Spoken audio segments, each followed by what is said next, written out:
கிறிஸ்துவில் அன்பானவர்களே, இயேசு கிறிஸ்துவின் நாமத்திலே உங்களை வாழ்த்துகிறேன். இன்றைய அனுதின உணவிற்காக கர்த்தர் நமக்கு கொடுக்கிற வார்த்தை, அதாவது நம்முடைய வாழ்க்கையில எது முக்கியம் அப்படிங்கிறத நாம உணர்ந்துக்கணும். அதுக்காகத்தான் கர்த்தருடைய வார்த்தைகள் ஒவ்வொரு நாளும் நம்மை தேடி வருகிறது. இந்த வருட வாக்கு தத்தத்தின்படி தேடுங்கள் கண்டடைவீர்கள் என்கிற வார்த்தையை தான் நாம முன் வச்சு ஒவ்வொரு நாளும் ஆண்டவரோட சமூகத்துல நாம உட்கார்ந்துருக்கோம். நீங்க தேடுனீங்களா? தேடி பாருங்க.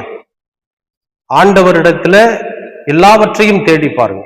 ஏன்னா கர்த்தர் நாம் தேடுகிற போது நாம் கண்டடைய செய்கிற தேவன். அவர் வாயிலிருந்து வந்த வார்த்தை, கேளுங்கள் கொடுக்கப்படும், தேடுங்கள் கண்டடைவீர்கள், தட்டுங்கள் திறக்கப்படும் என்பதுதான் இந்த வருடத்திற்கான வாக்கு தத்துவம். மத்தேயு 7:7 கொடுத்தாரு. அப்ப நீங்க கண்டிப்பா தேடணும்.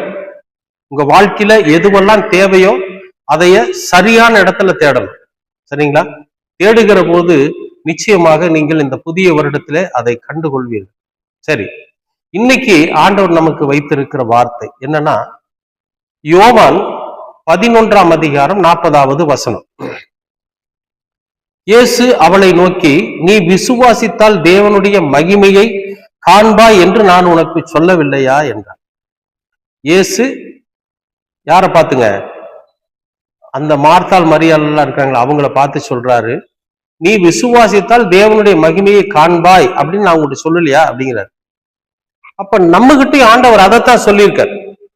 நாம விசுவாசித்தால் தேவனுடைய மகிமையை காண முடியும், தேவனுடைய கிரியைகளை பார்க்க முடியும். தேவன் நம்முடைய வாழ்க்கையில செய்கிற அந்த அற்புதத்தை நாம உணர முடியும். எப்போ? விசுவாசித்தார், நம்பிக்கை வச்சா. இது பாருங்க, இந்த இடத்துல நடக்கக்கூடிய சம்பவம் மிக அற்புதமான ஒரு சம்பவம். ஒருத்தர் இறந்து போயிடுறாரு, லாசரு என்கிறவர் இறந்துடுறாரு. அவருடைய சகோதரிகள் அவர் அடக்கம் பண்ணிடுறாங்க. இயேசு கிறிஸ்துவுடைய நெருங்கின நண்பர் அவரு. இப்போ அவர் லாசருவை அடக்கம் பண்ணப்பட்ட அந்த ஊருக்கு வராரு. அவருடைய சகோதரிகளோட வீட்டுக்கு போய் துக்கம் விசாரிக்கிற மாதிரி போறாரு. அங்க போனா அவர் சொல்றாரு, நீங்க இருந்திருந்தீங்கன்னா அந்த சம்பவம் நடந்திருக்காது அப்படிங்கிறப்ப, சரி வாங்க போலான்னு கல்லறை கூப்பிடுறாரு. அங்க போறப்ப என்ன நடக்குது அப்படின்னா, அந்த கல்லறையை பரட்ட சொல்றப்ப இந்த பெண்கள் சொல்றாங்க, வேண்டாம், ஏன்னா மரித்து 4 நாள் ஆயிருச்சு, அந்த பொணம் நாரி போயிருக்கும், அதனால வேண்டாம் அப்படின்னு சொல்லி சொல்றாங்க. அப்பதான் அவர் சொல்றாரு, நீ விசுவாசித்தால் தேவனுடைய மகிமையை காண முடியும். வா. செத்து போனவன், அப்பத்திக்கு சில நேரங்கள்ல நாம இந்த காணொளி மூலியமா கூட நிறைய பார்த்திருப்போம். ஒருத்தர் இறந்திருப்பாரு, அவங்களுடைய மார்புல கையை வச்சு வேக வேகமா அமுத்துவாங்க, மறுபடியும் அவருக்கு உயிர் வந்திருக்கும். அப்படிங்கிற செய்திகள் எல்லாம் நாம கேள்விப்பட்டிருக்கிறோம். மரித்தவர் ஒருத்தரை அடக்கம் பண்ண கொண்டுட்டு போறப்ப அவருக்கு உயிர் வந்துருச்சு அப்படின்ற விஷயத்த கேள்விப்பட்டிருக்கிறோம்.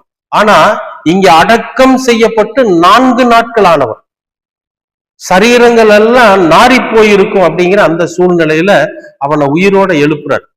அப்ப இந்த உயிரோடு அவனை எழுப்புதலுக்கு காரணம் என்ன அப்படின்னா, நான் இந்த உலகத்துல மிகப்பெரிய அற்புதத்தை செய்கிறவரு, நான் ஒரு பெரிய கடவுளோட பிள்ளையா இருக்கிறேன், அதனால நான் என்ன வேணாலும் என்னால செய்ய முடியும் அப்படிங்கிற அந்த காரியத்தை நிரூபிப்பதற்காக அவர் அதை செய்யல.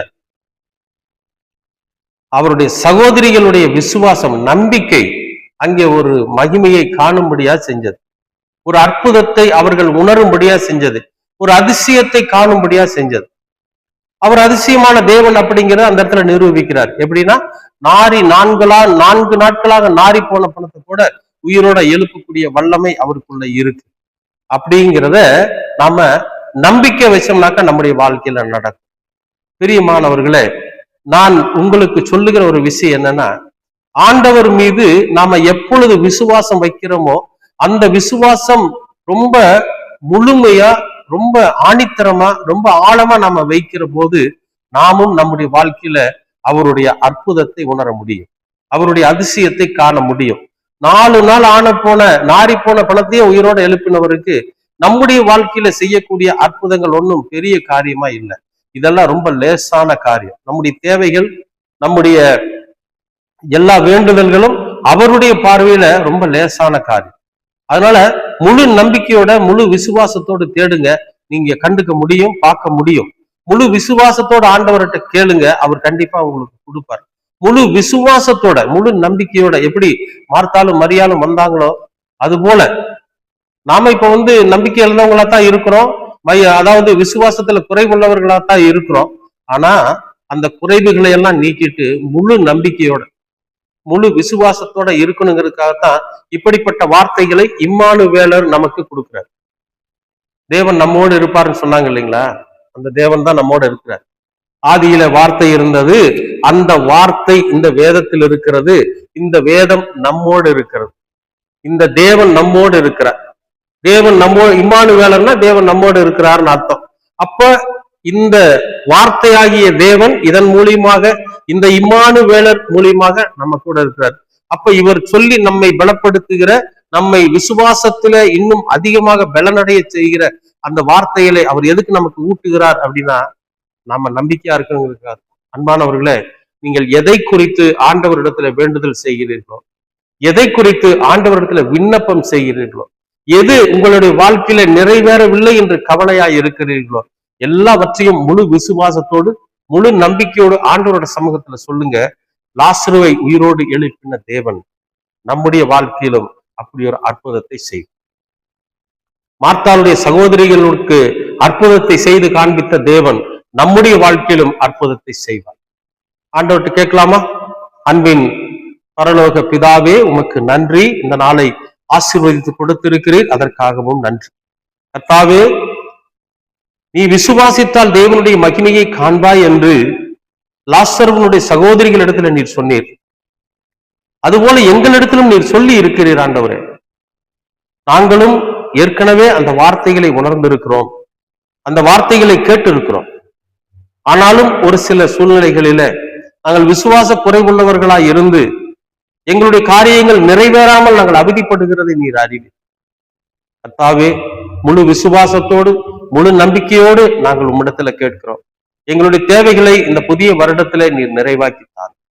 நிச்சயமாகவே நீர் தருவீர், அதற்காக உமக்கு நன்றி. இது லேசான காரியம், இந்த காரியத்தை நீர் நிறைவேற செய்கிறீர், அதற்காக ஸ்தோத்திரம். தொடர்ந்து உமது கிருபை எங்களோடு கூட இருக்கட்டும். இரட்சகராம் இயேசு கிறிஸ்துவின் வழியாய் கேட்கிறோம் நல்ல பிதாவே. ஆமேன், ஆமேன், ஆமேன்.